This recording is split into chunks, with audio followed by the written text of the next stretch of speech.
اكتر من كده ممكن نزود شرط كمان. ازاي؟ ممكن اقول له نفذ الكلام اللي انا نفذته قبل كده ده طول ما اكس اقل من واي.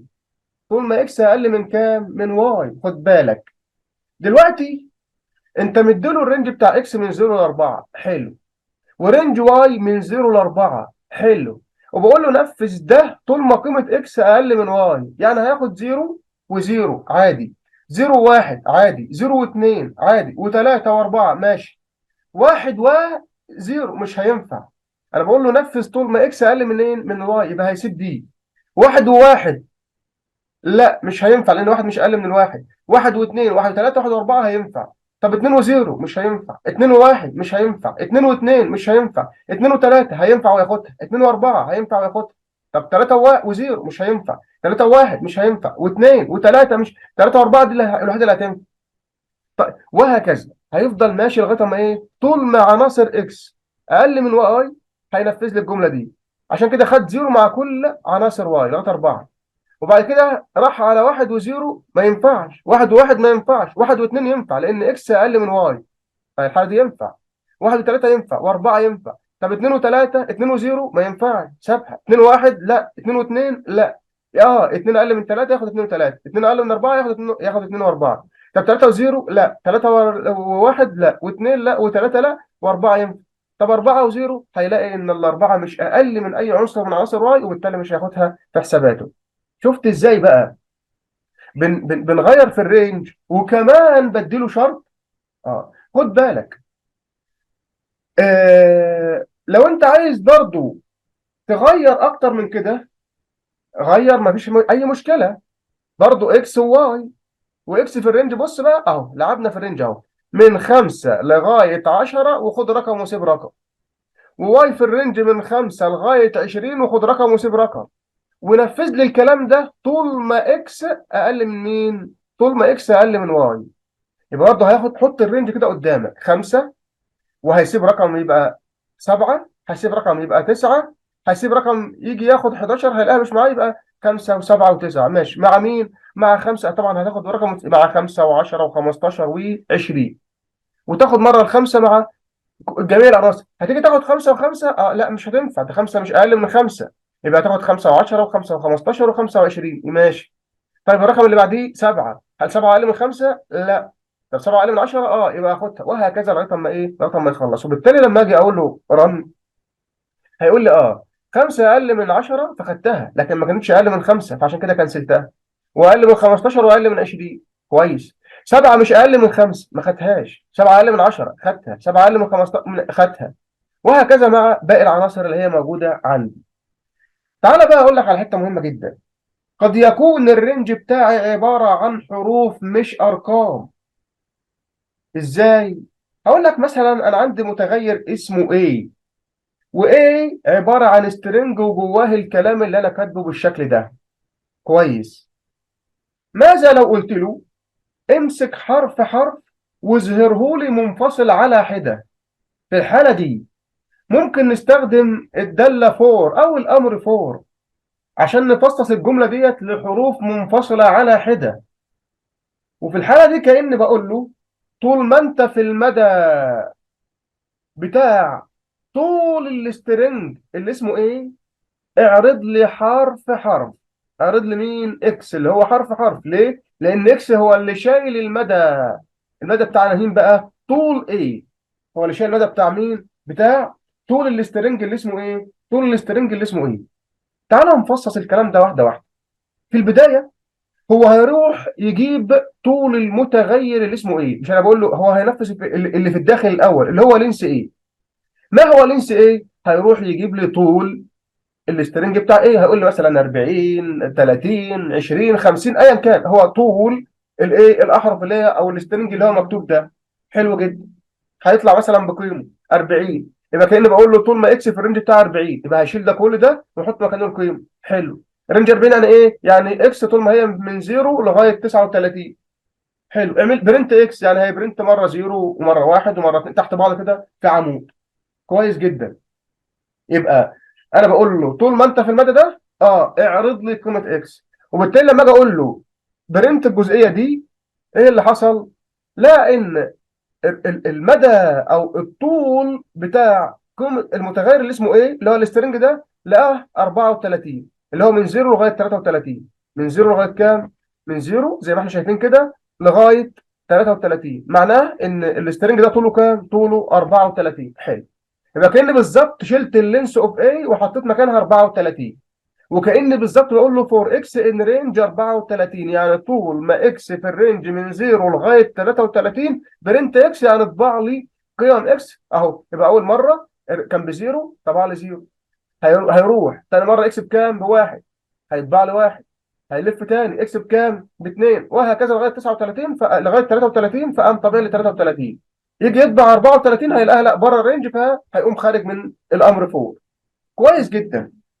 طيب ماذا لو أنا عايزه يطبع لي الحرف المقابل للرقم الأول، والحرف المقابل للرقم الثاني، والحرف المقابل للرقم الثالث، والحرف المقابل لآخر رقم موجود عندي اللي هو 33؟ أعمل إيه؟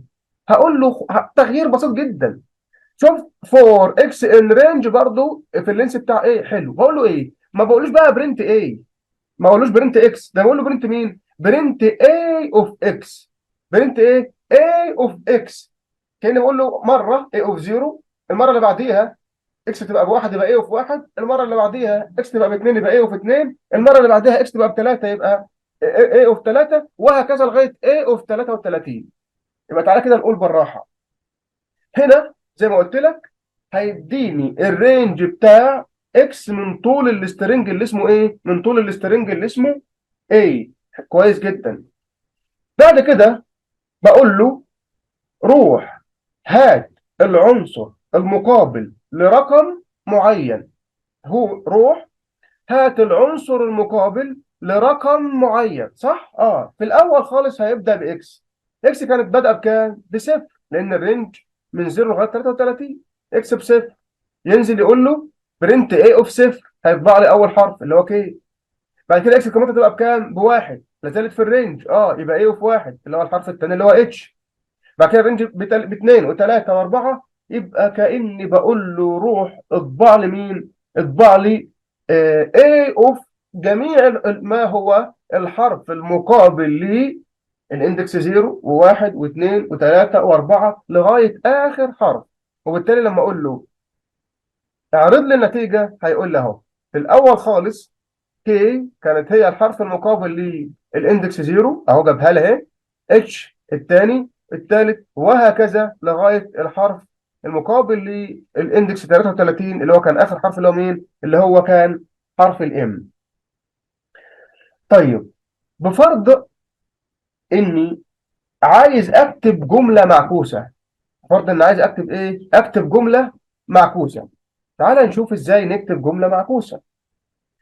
ايه يعني ايه جمله معكوسه؟ يعني اجيب اخر حرف في الاول، الحرف اللي بعديه تاني حرف من الاول، الحرف اللي بعديه تالت حرف من الاول، اعكس يعني الكلام المكتوب يعني. في الاول خالص انا بعرف متغير اسمه بي. بعرف متغير اسمه ايه؟ اسمه بي. وبي ده عباره عن سترنج وفاضي ما فيش فيه اي حاجه. كويس. بعد كده بقول له ايه بتساوي السترنج ده، يعني بعرف متغير اسمه ايه، وايه عباره عن السترنج اللي هو قدامنا بالشكل ده. بعد كده بقول له for x in range of length a.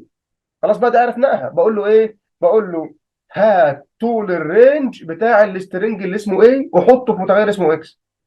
هات طول، طول مين؟ هات طول الرينج بتاع او طول المدى بتاع السترنج اللي اسمه ايه وحطه له في متغير اسمه مين؟ وحطه له في متغير اسمه x. وبعد كده بقول له b، وb دي بتساوي b وكونكاتينيتد يعني بلس a اوف اللينس اوف A ماينس اكس ماينس واحد. خد بالك بقى الكلام ده معناه ايه؟ هنا بقول له بي الجديده اللي هي على الشمال دي بقى كانها كده، بي الجديده بتساوي بي القديمه اللي هي كان فيها سترنج فاضي دي، بتساوي مين؟ بي القديمه اللي هي فاضيه، واعمل لها كونكاتينيشن مع A، بس A بالعكس. ازاي؟ احنا مثلا عارفين ان طول A بتاعتنا دي يعني ممكن نبرنت الطول بتاعها واشوف الطول بتاعها قد ايه. نفترض مثلا انه طالع 40. نفترض انه كام؟ طلع 40. يبقى في الاول خالص بقول له اهو لينس اوف اي طلع بكام؟ ب 40 ماينس اكس. طب اكس بادئه من كام؟ انا لسه في الاول خالص، اكس بادئه من زيرو. حلو. يبقى 40، يبقى ال 40 اللي هو الطول بتاعي طبعا من زيرو لغايه 39 اللي هو ال 40، يبقى 40 ناقص اكس اللي هي في الحاله الاولى بكام؟ بزيرو، ناقص واحد، يبقى 40 ناقص واحد بكام؟ 39. اي اوف 39 اللي هو اخر حرف، بقول له كونكاتينيت مع بي، يعني روح حطه في البي. طيب في الحاله الثانيه اكس بتبقى كام؟ بواحد. يبقى اللينس اوف ايه ده ثابت اللي هو 40. 40 ناقص 1 39 ناقص 1 38. ما هو اي اوف 38؟ هو الحرف الثاني من الاخر اللي هو اي. كونكاتينيت مع البي يعني روح حطه في البي. بعد كده اكس تبقى بكام؟ باثنين وبثلاثه وباربعه وبخمسه وبسته، يبقى 40 ناقص لغايه ما يوصل اكس بكام؟ مثلا باخر حرف اللي هو كان 39. يبقى 40 ناقص 39 بواحد، ناقص واحد 2 اللي هو اخر ايه او ايا كان، يعني اللي هي يعني اخر قيمه للاكس اللي هو هيوصل لها، اللي هو الرينج بتاعي. هحطها اطرحها من الليست بتاع الايه، واطرح منها واحد هيديني اول حرف موجود عندي، هقوم حاطه فيه البي، واقوم قايل له بعد كده اعمل لي ايه؟ اعمل لي برنت لقيمه مين؟ برنت لقيمه البي. في الحاله دي هيروح يحطه في البي كل السترنج بتاعي، بس ايه؟ معكوس زي ما احنا شايفين بالشكل اللي هو قدامي ده. يبقى هو بدأ من اخر حرف، بعد كده اكس هتبدأ تزيد بواحد، يبقى اللينس بتاع ايه لو قلنا مثلا هو عباره مثلا عن 40، يبقى 40 ناقص واحد ناقص واحد يبقى مثلا 38، يبقى هياخد تاني حرف من الاخر وهكذا، بحكم ان الطول او اللينس بتاع ايه بتاعي ثابت، واكس هي اللي عماله تزيد لغايه ما توصل لاخر الرينج. بطرح منها واحد واجيب الحرف المقابل له، لان بقول له ايه اوف كذا، ده كله هيديني مين؟ هيديني حرف. اخد الحرف ده احطه في بي القديمه، وكلهم احط ناتج في بي الجديده. هيفضل ماشي لغايه ما ينقل لي السترنج ده كله زي ما هو في البي، بس معكوس. اللي كان اخر حاجه بقى في الاول، واللي بعديه واللي بعديه لغايه اول حرف اللي هو كي بقى اخر حرف اللي هو عندي في السترنج، زي ما احنا شايفين بالشكل اللي هو قدامنا ده.